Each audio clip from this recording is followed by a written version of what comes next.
एक बार भगवत ऋषिक जी महाराज अपने गुरुदेव के चरणों में बैठ के निवेदन किया कि जैसी आपकी आज्ञा ठीक अक्षरशः वैसे ही वैराग्य से रह रहे। बहुत वैरागी महापुरुष, फिर भी काम वेदना सता रही, इसका क्या हो सकता है? खान पान की कोई व्यवस्था नहीं, माधुकरी वृत्ति से बहुत एकांत प्रिय, बहुत अद्भुत साधना, फिर भी गुरुदेव ये अंदर काम वेदना का करवा ले आओ। उस करवा में गांव में तो उसे अंडी कहते हैं, बड़ा पेड़ होता है, छोटे छोटे उसके ऐसे बीज होते हैं, उससे तेल निकलता है। तो वो बोले करवा ले आओ, ले आए। बोले देखो इसमें तेल तो नहीं है। बोले नहीं। पानी भरा, थोड़ी देर रखा, तेल आ गया। बोले जानते हो इसमें तेल क्यों आ गया? क्योंकि इसमें तेल रखा गया था, फिर धोया, फिर डाला, फिर देखो फिर आ गया ना तेल। बोले अब देखना। और उस करवे को रसोई मनिया की गई थी तो ढेर सारी आग थी, उसी आग में रख दिया। 10-15 मिनट रखने के बाद फिर निकाला। बोले अब पानी रखो। पानी रखा, तेल नहीं आया। बोले समझ गए, अभी तुम्हारे तप में कमी है, और तप करो, भस्म हो जाएगा ये। जब तक इसके संस्कार हैं, कई जन्मों से भोग वासनाओं के खेल खेलते चले आ रहे हैं, तो संस्कार हैं। जहां संयोग बनेगा तहां वो प्रकट होने लगेगा, वो दिखाई देने लगेगा। भस्म करो इसको तप के द्वारा। जैसे आग में रख दिया गया तो संस्कार भी तेल के भस्म हो गए, वो पानी में अब दोबारा फिर नहीं आए। ऐसे ही तप के द्वारा, भजन के द्वारा वासना को भस्म कर दिया जाता है, तब उपासना परिपक्व होती है। तो माधुर्य भाव, ये जो प्रेम लक्षणा भक्ति है, इसमें सबसे बड़ी सावधानी, चढ़ के मैन तुरंग पे चलिबो पावक माय, इसमें अत्यंत वैराग्य की आवश्यकता है। तो जो प्रारंभ से एकदम जुड़े और सही दिशा नहीं मिली, गुरुजनों का सही निर्देश सानिध्य नहीं मिल पाया, तो वो फिर इसी में भटक जाते हैं, इसी में भटक जाते हैं संसार मार्ग में। क्योंकि हृदय में एक द्रवण क्रिया होती है, उस द्रवण क्रिया के लिए वैराग्य की बाढ़ होनी चाहिए, वैराग्य की कसौटी। अगर वैराग्य की बाढ़ नहीं है तो द्रवण क्रिया फैल जाएगी। पहले राग रहित होकर फिर अनुराग में जाया जाता है। तो कह रहे माधुर्य उपासक को चाहिए आरंभ में किसी महापुरुष के निर्देश के अनुसार साधना में पहले लगे। क्या प्रिया प्रीतम का प्रेम रस है, क्या उनका नित्य विलास है, बिल्कुल मतलब नहीं। समझ रहे? जो मंत्र दिया, जो उपासना दी, जो पाठ दी, जो दिनचर्या बताई, बस उस पे चलना है। वहां विचार की क्षमता नहीं आपकी। धीरे धीरे धीरे धीरे राग रहित होकर पहुंच जाएंगे आप। अब कैसे समझेंगे आप? कैसे अंदर प्रवेश हो? इसीलिए कहा है प्रथम सुने भागवत भक्त मुख भगवत बानी। क्यों? इतने बड़े महापुरुष भगवत ऋषिक जी ने सीधे क्यों नहीं कह दिया श्री सुख मुख जू बचन सुनावो तब श्री हरिवंश सुनाम कहावो मन सुमिरन मिश्रे? क्यों भाई, ऐसा क्यों कह दिया? ये जो बात नहीं समझते हैं ना, वो हमारे ऐसे किसी की बात नहीं सुनना, आचार्य वाणी की बात मानो। भीर मिटे भट जमन की भय भंजन हरि सोय, भय भंजन हरि सोय, भरम भूल्यो भटकत कद भगवत भक्ति विचार, वेद भागवत प्रीति रति, भक्त चरण धरि भाव, तरत भव सिंधु अगाधा। सेवक जी महाराज, सी सेवक वाणी जू अति अगाध मत गूढ़, बिरलो कोई समझई हित मार्ग आरूढ़, हित मार्ग आरूढ़, भाव भागवत मिले सब चार, वेद सुस्मृत जुचार, अवगाय ले जब तब पावे सेवक हृदय, जो हित मार्ग उपदेशी है। क्यों कहा? क्योंकि गीता और भागवत की कसौटी पर, वैराग्य और ज्ञान की कसौटी पर जब हृदय कस गया, तो माधुर्य रस परोस दिया गया। समझ, अभी तो जीवत तो है, देहाभिमान, मैं पुरुष मैं स्त्री, कैसे इस रस का इसीलिए गुरुदेव की आज्ञा पे चलो, रस की बात को मत देखो कि हमारा तो सहचरी भाव आता ही नहीं, ऐसे आ जाएगा। तुमको इससे मतलब नहीं कि सहचरी भाव क्या है, प्रिया प्रीतम का नित्य विहार क्या, तुम्हें साधना से मतलब है। तुम पुरुष समझ रहे हो, हाँ चलो लगो, पहले ककहरा पढ़ो, मात्राएं पढ़ो, पहले उन शब्दावली पढ़ना सीखो, फिर पीएचडी की बात समझ में आएगी। ये वासुदेवा स्वरमित से पढ़ाई शुरू होती है, ये कोई छोटी मोटी नहीं है। वृंदावन नित्य विहार रस है ये, यहाँ बड़े बड़े ब्रह्म ऋषि भी जहां हार गए, वो ये रस है वृंदावन का प्रेम रस। हार गए कृष्णात् परम किमपि तत्व, हम न जाने, अभी तो पहुंचे ही नहीं किशोरी जी तक। श्रीमद सूदन सरस्वती जी कहते हैं, जो ब्रह्म चिंतन में स्वराज्य स्वरूप स्थान में विराजमान आत्मबोध संपन्न महापुरुष, उनको जब रूप माधुरी ने आकर्षित किया श्री कृष्ण चंद्र की, तो कहते हैं कृष्णात् परम किमपि तत्व हम न जाने। और उनको क्या पता कि ये सौंदर्य माधुर्य समुद्र सी लालजू वेणु करान्य पतिता स्खलितम शिखंडम भ्रष्टम च पीत वसनम ब्रजराज सोनो यस्याह कटाक्ष सर्पात, यस्याह कटाक्ष सर्पात विमूर्छित। कैसे पता चलेगा?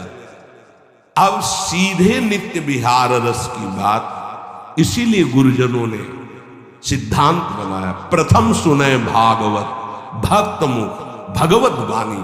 गीता और भागवत की कसौटी पर उपासक का हृदय कसा होना चाहिए। आसपास पात्र मेड़ मजबूत है, रस डाला सीधे उसमें सुरक्षित है, नहीं तो द्रवित हृदय और फिसल गया तो ये फिर संसार में चला। तो उपासक महामाधुर्य रस की उपासना वाला पहले गुरुदेव प्रदत्त साधना में प्रीति करे। अब कि नित्य विहार का मतलब क्या? पहले तुम राधा राधा रटो और एक भी मिनट नाम ना छूटे, पहले से चलो। पहले अपनी इंद्रियों को ठीक करो, पहले अपने आचरणों को ठीक करो, पहले आप जैसा आज्ञा हो रहा वैसा चलो, फिर आगे का रस अपने आप आ जाएगा। समझाने की थोड़ी जरूरत पड़ेगी। और तुम्हारी समझ क्या, संभाव्यो विरंची नारद सी, और तुम समझना चाहोगे, समझ जाओगे। जो मंत्र मिला है, जो उपासना मिली, उसमें रति करने से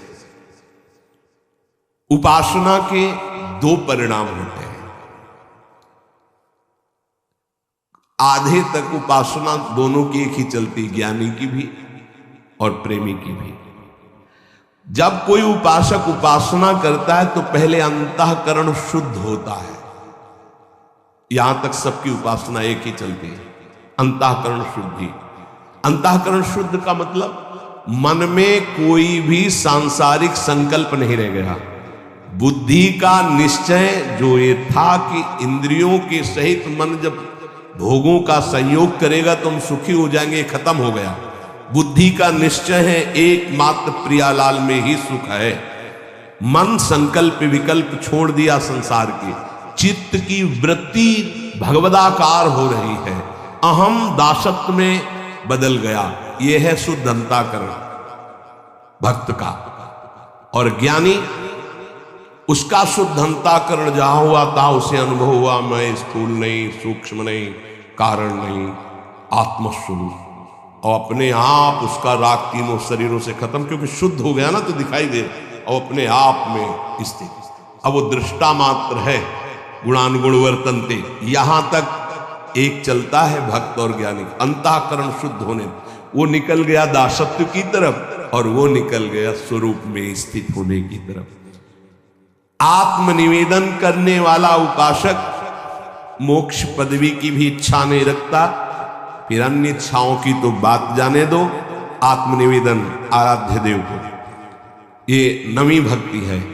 जब तक उपासक के अंदर वासना है, काम है, नाना प्रकार की इच्छाएं हैं, तो साधना पर ध्यान दे।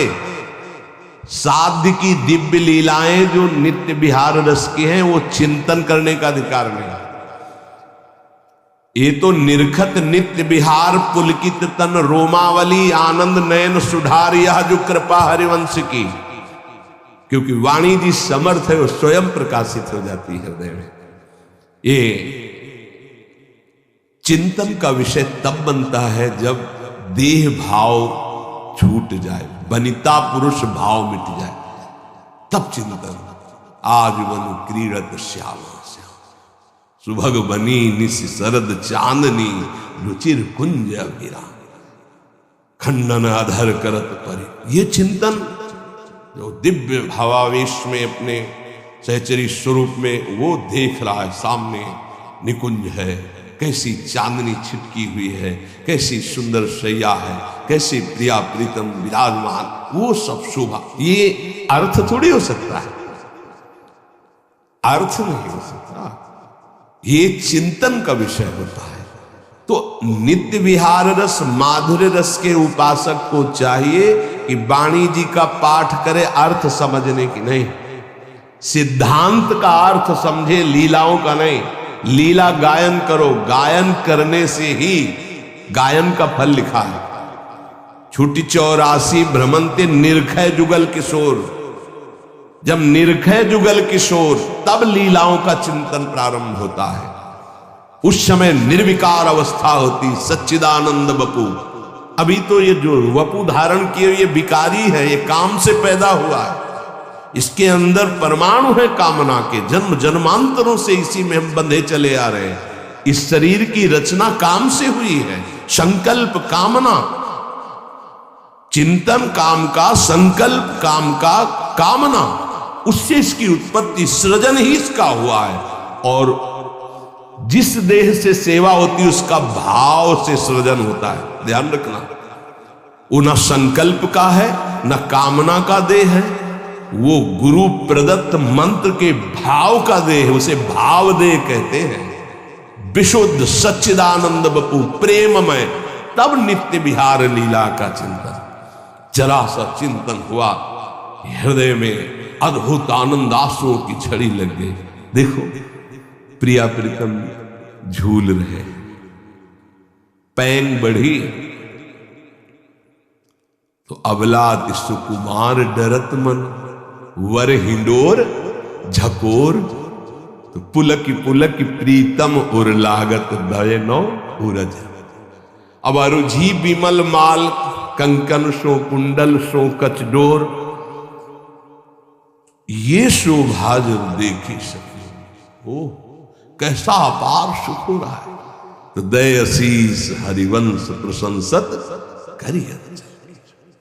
आचार्य हरिवंश महाप्रभु जी जो हित सजनी स्वरूप में आशीर्वाद, ये सुख जब इन नेत्रों से देख रहा है उपासक, इतनी सामर्थ्य, तब उसका सही भाव और अर्थ समझ में, शब्दावली से नहीं, शब्दावली से नहीं समझ सकते।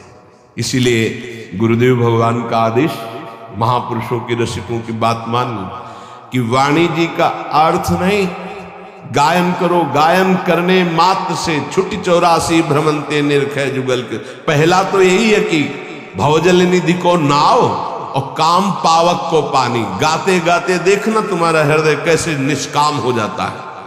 निष्काम हृदय ही प्रीति रस में। अभी तो बहुत कूड़ा करकट, तो वाणी जी गाओ, नाम जप करो, श्री जी की सेवा करो, आठों पहर जो कर्तव्य कर्म है धर्म पूर्वक करो, भगवद अर्पित करो। निष्कामता पहले जागृत होगी, फिर प्रेम मार्ग का रहस्य है। जैसे हम इंटर कॉलेज है और वो कक्षा 1 से लेकर 12 तक है, तो हम पढ़ाई 1 से शुरू करेंगे कि 12 वाले स्कूल में बैठ जाएंगे।